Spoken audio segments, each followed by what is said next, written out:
కాలము భగవంతుని యొక్క నడక, దాన్ని ఎవ్వరూ ఆపలేరు.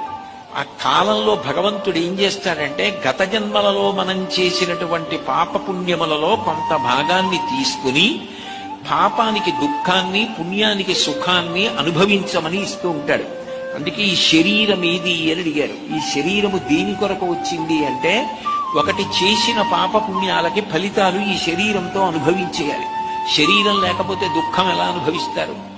ఆకలి వేసి అన్నం దొరకలేదనుకోండి, అదొక దుఃఖం. అప్పుడు తెలుస్తుంది, అయ్యో ఒకరికి పెట్టకపోతే ఆకలితో ఉన్న వారిని చూసి నవ్వితే ఇంత బాధగా ఉంటుందన్నమాట. ఇప్పుడో ఇటువంటి పాపం చేశాను, అందుకని ఇవాళ ఇంత బాధపడుతున్నాను అని అర్థమవుతుంది.